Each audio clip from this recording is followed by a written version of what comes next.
10 हिजरी रसूल अकरम सल्लल्लाहु अलैहि वसल्लम अपना आखिरी हज मुकम्मल कर चुके और हज से फ़ारिग होकर मक्का से मदीना की तरफ सफ़र जारी है। और रास्ते में एक जगह आती है कि जिस जगह को गदीर कहते हैं, उस जगह का नाम मकाम गदीर है। वहाँ पे जब पहुँचते हैं तो अल्लाह की तरफ से कुरान मजीद की ये आयत नाज़िल होती है। वो आयत क्या थी?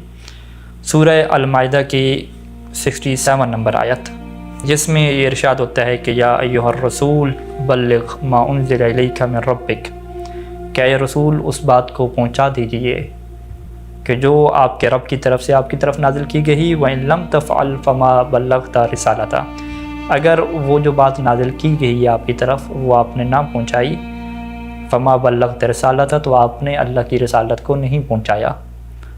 वल्लाहु यासिमुका मिनन्नास, और अल्लाह आपको लोगों से महफूज रखेगा। तो यहाँ से ये बात वाज़ेह होती है कि हुक्म आ चुका है गदीर के मकाम पे कि उस बात को पहुँचाना है सरेआम, फिर सबको बतलाना है।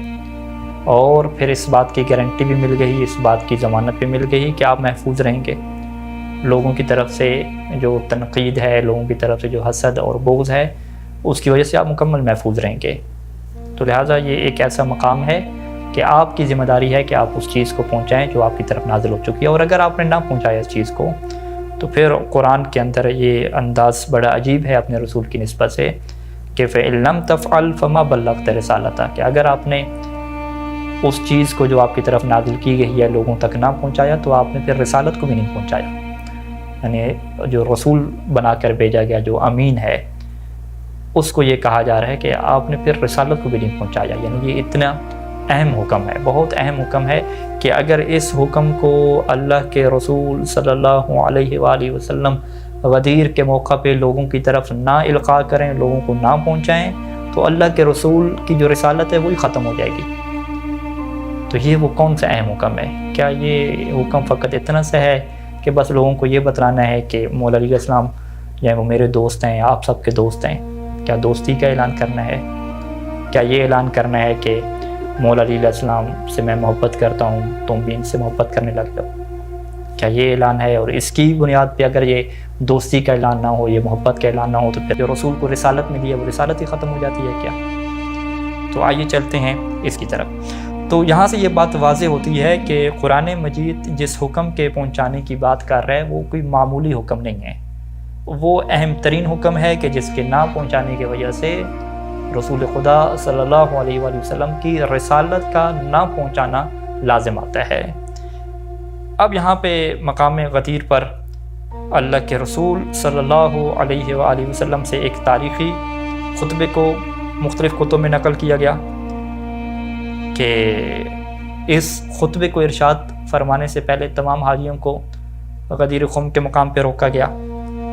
गर्मी का शदीद असर है, सूरज की तपिश है, इसके बावजूद भी हाजियों को वहाँ पे ठहराया गया।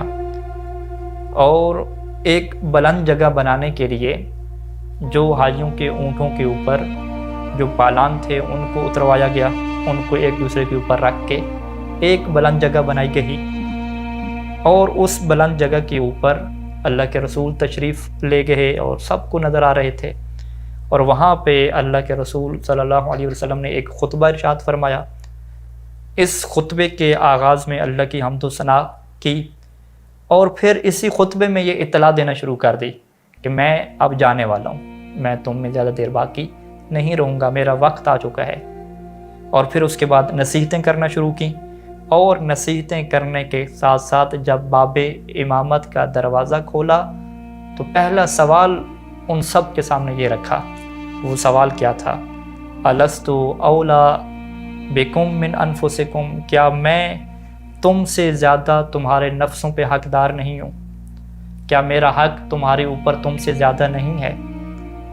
ये वो सवाल था कि जो इमामत के लिए एक दरवाज़ा था।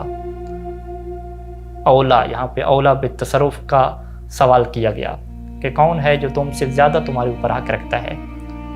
तो यहाँ पे सब ने एक ज़बान होकर कहा बला या रसूल अल्लाह, अल्लाह के रसूल क्यों नहीं, आप हमसे ज़्यादा हमारे ऊपर हक रखते हैं। तो इसके बाद जब इमामत का दरवाज़ा खुल गया सब ने इकरार कर लिया تو اب مولا علی علیہ السلام کا ہاتھ بلند کر کے سب کو دکھایا اور فرمایا من کنت مولاہ فہذا علی مولاہ، کہ جس جس کا میں مولا ہوں اس کے علی مولا ہیں۔ اب جب یہ اعلان مکمل ہوا تو وہاں پہ جو ایک منظر تھا، وہ منظر کیا تھا؟ وہ منظر یہ تھا کہ اس اعلان کے بعد سب نے مولا علی علیہ السلام کی بیعت کرنا شروع کر دی، سب بیعت کر رہے تھے، بیعت کے بعد مبارکباد دے رہے تھے، اور خلیفہ ثانی کے یہ جملے تاریخ نے نقل کیے کہ کس طرح سے انہوں نے مبارکباد دی کہ بخن بخن لکا یبن ابی طالب اصبحت مولایا و مولا کل مؤمن و مؤمنہ، کہ اے ابو طالب کے بیٹے آپ کو مبارکباد ہو، آپ میرے بھی مولا بن گئے اور ہر مومن اور مؤمنہ خاتون کے بھی مولا بن گئے، آقا بن گئے، مردوں کے بھی آقا بن گئے، خواتین کی بھی آپ آقا بن گئے۔ تو جب یہ ماحول ختم ہوا اور اعلان ختم ہوا، مبارکبادیں ہو گئیں، بیعت ہو گئی، تو اس کے بعد حضرت جبرائیل علیہ السلام نازل ہوئی اور قرآن مجید کی یہ آیت لے کر اترے۔ وہ آیت کیا تھی؟ وہ آیت یوں تھی کہ الیوم اکملت لکم دینکم واتممت علیکم نعمتی ورضیت لکم الاسلام دینا، کہ آج کے دن میں نے تمہارے لیے تمہارا دین مکمل کر دیا۔